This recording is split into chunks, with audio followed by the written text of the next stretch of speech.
नमस्कार, हमारे YouTube channel में आपका हार्दिक स्वागत है। तो चलिए अब सुनते हैं संकट चौथ की प्रथम कथा। एक साहूकार और एक साहूकारनी थे। वह धर्म और पुण्य को नहीं मानते थे। इसके कारण उनके कोई बच्चा नहीं था। एक दिन साहूकारनी अपने पड़ोसन के घर गई। उस दिन संकट चौथ था। वह पड़ोसन संकट चौथ की पूजा करके कहानी सुन रही थी। साहूकारनी ने पड़ोसन से पूछा, तुम क्या कर रही हो?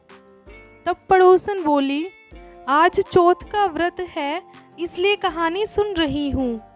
तो साहूकारनी बोली कि चौथ का व्रत करने से क्या होता है? पड़ोसन ने कहा कि यह व्रत करने से अन्न धन सुहाग पुत्र सब मिलता है। तब साहूकारनी ने कहा, यदि मेरा गर्भ रह जाए तो मैं 1.25 सेर तिलकुट करूंगी और चौथ का व्रत भी करूंगी। श्री गणेश भगवान की कृपा से साहूकारनी के गर्भ रह गया। तो वह बोली कि मेरा लड़का हो जाए तो मैं 2.5 सेर तिलकुट करूंगी। कुछ दिन बाद उसके लड़का हो गया। तो वह बोली कि हे चौथ भगवान, मेरे बेटे का विवाह हो जाएगा तो 5.25 सेर तिलकुट करूंगी। कुछ वर्षों बाद उसके बेटे का विवाह तय हो गया और उसका बेटा विवाह करने चला गया। लेकिन उस साहूकारनी ने तिलकुट नहीं किया। इस कारण से चौथ देव क्रोधित हो गए और उन्होंने फेरों से उसके बेटे को उठाकर पीपल के पेड़ पर बैठा दिया। सभी कोई वर खोजने लगे, लेकिन किसी को वर नहीं मिला। हताश होकर सारे लोग अपने अपने घर लौट गए।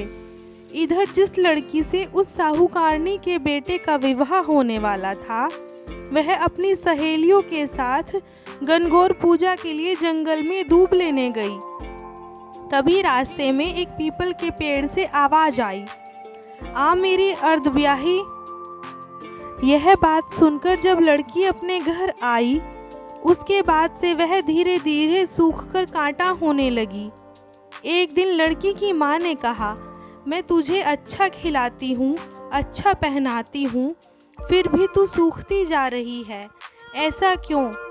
तब वह लड़की अपनी माँ से बोली कि माँ, जब भी दूब लेने जंगल जाती हूँ तो पीपल के पेड़ से एक आदमी बोलता है कि आ मेरी अर्धब्याही।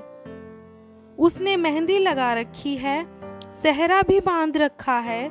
तब उसकी माँ ने पीपल के पेड़ के पास जाकर देखा तो यह तो उसका जमाई है। तब उस लड़की की माँ ने अपने जमाई से कहा, यहाँ क्यों बैठा है?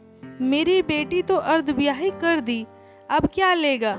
साहूकारनी का बेटा बोला, मेरी माँ ने चौथ का तिलकुट बोला था, लेकिन नहीं किया, इसलिए चौथ माता ने नाराज होकर मुझे यहाँ बैठा दिया।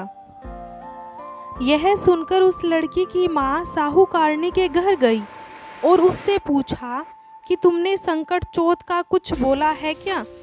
तब साहूकारनी बोली, तिलकुट बोला था।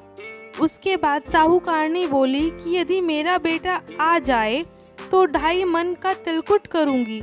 इससे श्री गणेश भगवान प्रसन्न हो गए और उसके बेटे को फेरों में लाकर बैठा दिया। बेटे का विवाह धूमधाम से हो गया।